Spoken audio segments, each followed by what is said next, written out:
বন্ধু বান্ধৱীসকল আজি local chicken curry কেনেকৈ বনাওঁ তাকে অকণমান দেখুৱাব লৈছোঁ। আপোনালোকে শিকিব পাৰে।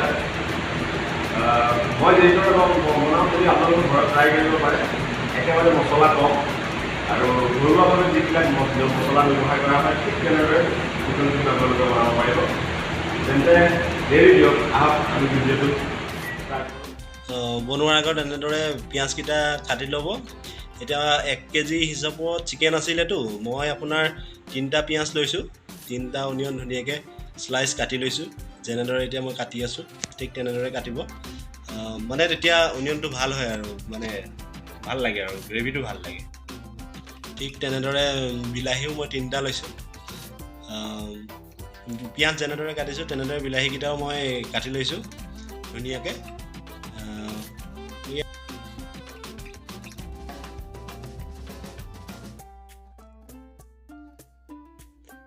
পিঁয়াজ বিলাহী কটা হৈ গ'ল। এতিয়া আলু কাটিছোঁ, 2টা মাত্ৰ আলু লৈ লৈছোঁ। আলুকেইটা ধুনীয়াকৈ এটা আলুৰ 4ডোখৰ কৰিছোঁ।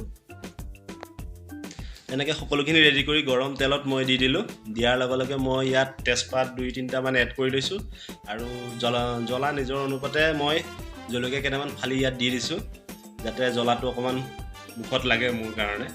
আপোনালোকৰ অনুপাতে আপোনালোকে জ্বলাটো ল'ব। এতিয়া মই আলুখিনি ভাজি লওঁ। আলুকেইটা অকণমান ডাঙৰ হৈ থকাৰ কাৰণে মই আলুখিনি আগতে ভাজিছোঁ আৰু আলুৰ পানীটো ওলোৱালৈকে মই আলুটো অকণমান ফ্ৰাই কৰি লওঁ পিঁয়াজৰ লগত, পিঁয়াজ বিলাহীৰ লগত। মই 1 কেজি 5 পোৱামান মাংস লৈছোঁ। পিঁয়াজ বিলাহীৰ লগতে আলুখিনি অকণমান ভজা হৈছে। তাৰপিছত মই এতিয়া মাংসটো ইয়াত এড কৰিছোঁ। মাংসটো ধুনীয়াকৈ এতিয়া লৰাই দিওঁ অকণমান। মাংসখিনি ধুনীয়াকৈ এনেকৈ লৰাই লৈ তেলতে অকণমান ভাজি ল'ব।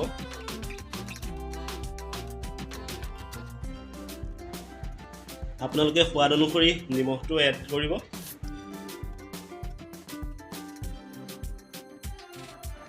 ঠিক এনেদৰে অকণমান সময় ভাজি লওঁ। ভাজি লোৱাৰ পিছত মছলা এড কৰিম এতিয়া মই। জিৰা পাউডাৰ, তাৰপিছতে ধনিয়া পাউডাৰ আৰু ৰেড চিলি পাউডাৰ অলপমান, তাৰপিছত আপোনাৰ হালধি পাউডাৰ সকলোখিনি দি লোৱাৰ পিছত হালকাচা গৰম মছলা দিছোঁ মই। এতিয়া অকণমান চিকেন মছলা দি দিওঁ মই।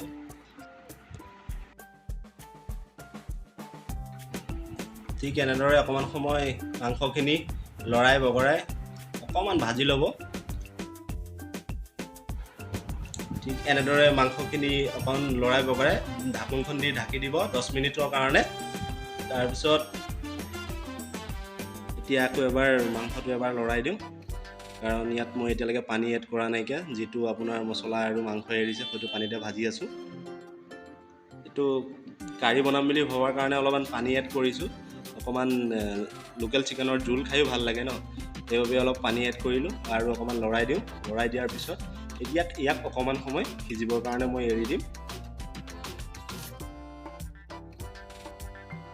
এতিয়া আমাৰ মাংস প্ৰায় ৰেডি হৈ গৈছে।